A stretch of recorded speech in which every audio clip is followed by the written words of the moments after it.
एक डॉक्यूमेंट जिसे मुकद्दस कहा जाता है, लेकिन जब भी कोई इसे पढ़ने की कोशिश करता है तो कोई ना कोई दूसरा उसे फाड़ देता है। 1958, 77, 1999, 2024 की 26वीं और अब 2025 की 27वीं तरमीम। ये कहानी है पाकिस्तान के आइन की, जिसे जनरल तोड़ते हैं, सिविलियन मोड़ते हैं और अवाम भुगतते हैं। TNS द नवीद शो में आज की कहानी एक कागजी शेर, आईने पाकिस्तान की कहानी।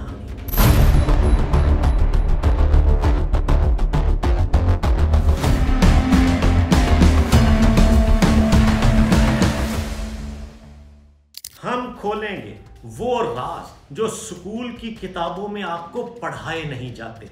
14 अगस्त 1947, एक नया मुल्क, कोई आइन नहीं। 1935 का एक्ट बरतानिया छोड़ के चला गया, जिसमें गवर्नर जनरल को बादशाह से ज्यादा ताकत दी गई थी। 1949 में ऑब्जेक्टिव रेजोल्यूशन पास हुआ, अल्लाह की हाकमियत। लेकिन जनरल्स और ब्यूरोक्रेट्स ने सोचा कि अल्लाह के साथ साथ हमारी भी तो हाकमियत है। 1956 का आइन, 9 साल लगे, 3 गवर्नर जनरल बदले, पहला जमहूरी आइन, लेकिन 2 साल बाद खत्म शुद। आखिर क्यों? क्योंकि असेंबली सूबाई खुद मुख्तारी देने वाली थी। सिकंदर मिर्जा और अयूब खान ने मिलकर मार्शल लॉ लगा दिया। मिर्जा ने सोचा वो बादशाह बनेगा, अयूब ने 20 दिन में उसे दुबई भिजवा दिया। ये था पहला सबक। आइन कागज का शेर है, ताकत बंदूक की होती है। अयूब खान ने 1962 का सदारती आइन बनाया। 80,000 बेसिक डेमोक्रेट्स वोट डालते हैं, वो सदर बन जाते हैं। अयूब खान का अज़म ये था कि पाकिस्तान को तरक्की याफ्ता बनाऊंगा, लेकिन मशरकी पाकिस्तान में आवाज उठी, हमारा वोट चोरी हो गया है। 1969 सड़कें जल रही थी, अयूब रोते हुए घर चले गए। याहिया खान ने वादा किया, एक आदमी एक वोट। 1970 का इलेक्शन होता है। मशरकी पाकिस्तान में शेख मुजीब 167 सीट्स, मगरबी में भुट्टो 81। भुट्टो ने कहा इधर तुम उधर हम। याहिया और भुट्टो ने मिलकर असेंबली ना होने दी। नतीजा क्या निकला? 1971 की वॉर, फॉल ऑफ ढाका, 93,000 फौजी कैदी, भुट्टो सदर बन गए। 1973 का आइन बना, सबने तालियां बजाई। भुट्टो ने सोचा अब कोई मार्शल लॉ नहीं लगेगा, लेकिन भुट्टो का अज़म ही उन्हें खा गया, ओवर कॉन्फिडेंस ही मार गया। 1977 में इलेक्शन की धांधली, लाखों लोग सड़कों पर। बिलाखिर जनरल ज़िया ने 5 जुलाई को मार्शल लॉ का निफाज कर दिया। भुट्टो साहब को फांसी हो चुकी थी। ज़िया का प्लान क्या था? इस्लामाइजेशन, हुदूद ऑर्डिनेंस, शूरा, 8वीं तरमीम, सदर को 58(2)B का तोहफा।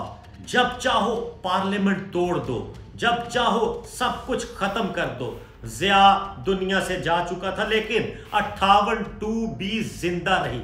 ये तरमीम सिविलियन लीडर्स को भी पसंद आ गई, क्योंकि वो भी चाहते थे सिर्फ और सिर्फ ताकत। ये अमेंडमेंट सिविलियन लीडर्स की भी फेवरेट ठहरी, क्योंकि हर कोई ताकत का हुसूल चाहता है। सबसे ज्यादा ताकत मेरे पास होनी चाहिए। 1988 से 1999 तक जमहूरियत की वापसी हुई? हरगिज नहीं। सिर्फ जनरल्स इस काम से बाज रहे। अब इसी हथियार का इस्तेमाल गुलाम इसाक खान और सदर लगारी करना शुरू हो गए। गुलाम इसाक खान, फारूक लगारी अपनी मर्जी से जीने लगे। ये सिर्फ 58(2)B का कमाल था कि बेनज़ीर 1990, नवाज 93, बेनज़ीर फिर 1996 और नवाज शरीफ को 1999 में इसी तलवार के साथ उड़ा दिया गया। 58(2)B जमहूरी लीडर्स के ऊपर तलवार की तरह हर वक्त लटकती रहती, लेकिन नवाज शरीफ एक जोम में मुब्तला हो जाते हैं कि मैं हैवी मैंडेट के साथ आया हूं और अब आर्मी चीफ को घर भेज दूंगा। 13वीं तरमीम 58(2)B खत्म। नवाज ने सोचा अब मैं बादशाह हूं, लेकिन मुशर्रफ ने 12 अक्टूबर 1999 को बता दिया कि असल बादशाह कौन है और आइन की क्या वैल्यू है। नवाज जेल में और फिर सऊदी अरेबिया। मार्केट में अब एक नया मंजन बिकने वाला था। ज़िया की इस्लामाइजेशन के बाद मुशर्रफ ने एक नया सपना बेचना शुरू कर दिया, एनलाइटन मॉडरेशन। 17वीं तरमीम सदर को दोबारा से ताकत मिल गई। 2007 में इमरजेंसी लगा के चीफ जस्टिस ऑफ पाकिस्तान को घर भेज दिया जाता है। बाद में फिर मुशर्रफ को इस्तीफा देना पड़ता है, लेकिन 17वीं तरमीम घर नहीं जाती, मुशर्रफ चले जाते हैं। वक्त का धारा बदलता है। साल 2010 जरदारी और गिलानी ने 18वीं तरमीम पास कर दी। 58(2)B का खात्मा हो जाता है। पार्लियामान बाइख्तियार बना दी जाती है। NFC अवार्ड होता है और सूबों के वसाइल और इख्तियारात में इजाफा कर दिया जाता है। पहली बार पाकिस्तान की वाकई फेडरेशन कायम होती है, लेकिन 2024 में फिर शब खून। शहबाज शरीफ, बिलावल, फजलुर रहमान मिलकर 26वीं तरमीम रात 2 बजे पास करवाते हैं। चीफ जस्टिस 3 साल, पार्लियामेंट जजेस बनाए गए। सू मोटो एक्शन खत्म, बेंचेस खुद बनाए। PTI रोना शुरू हो गई। ये अदलिया की एक तर्ज पर मौत थी।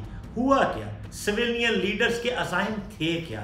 जजेस हमारे केस ना सुन सके, क्या ये अज़ाइम थे? स्टैब्लिशमेंट खामोश थी, लेकिन सब जानते बूझते हुए जनरल कमर जावेद बाजवा ने कहा 18वीं तरमीम शेख मुजीब के 6 नकात से ज्यादा खतरनाक है।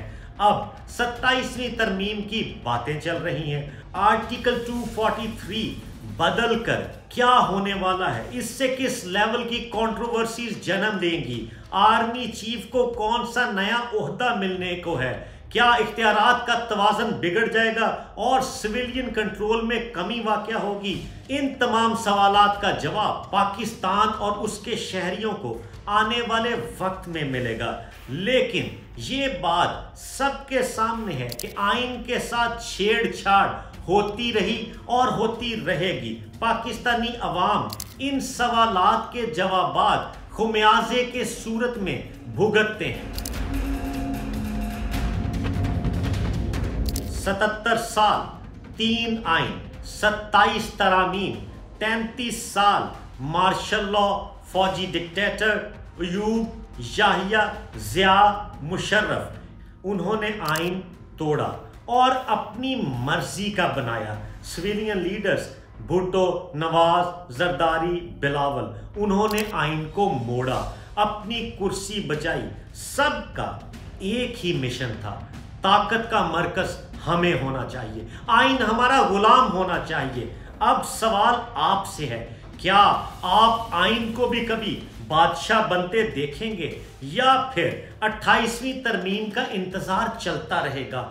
आइन महज एक कागज का टुकड़ा है, एक कागजी शेर है, क्योंकि यहां पे तो बरमला कहा जाता है कि पाकिस्तान में हाइब्रिड रिजीम चल रहा है। अब हर किसी के सर पे 27वीं तरमीम का भूत सवार है।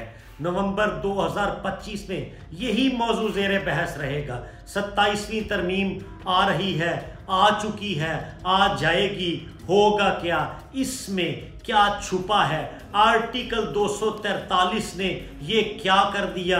क्या हाइब्रिड रिजीम में सिविलियन कुव्वतें मजीद कमज़ोर हो गई? NFC अवार्ड से सूबों के तहफ़्फ़ुज़ को ख़त्म कर दिया गया है या वो बढ़ चुके हैं? नई आईनी अदालत का क़याम हो गया, तालीम, सेहत वापस विफाक के पास चले गए। बिलावल के ट्वीट से क्यों पता चला? ये कब तक छुपा के रखा जाना था? PTI चीखती रही कि ये 18वीं तरमीम का सरेआम कत्ल है, लेकिन उसकी सुनने वाला कोई नहीं था। ऑपोजिशन कहती रही मुल्क की बुनियादें हिल जाएंगी। 77 साल, 3 आइन, 27 अमेंडमेंट्स, तोड़ने वाले हों या मोड़ने वाले, सबका एक ही मिशन है, ताकत और सिर्फ ताकत।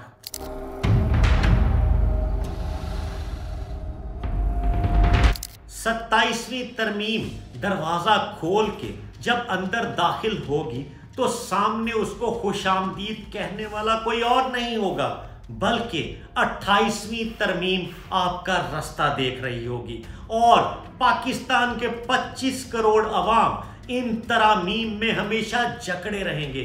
उन्हें सिविलियन लीडरशिप ये बताती रहेगी कि आइन एक ताकतवर तरीन डॉक्यूमेंट है, मुकद्दस है। हाँ, इतना भी मुकद्दस नहीं कि उसको बदला ना जा सके, लेकिन असल में उसके साथ खिलवाड़ जारी रहेगा।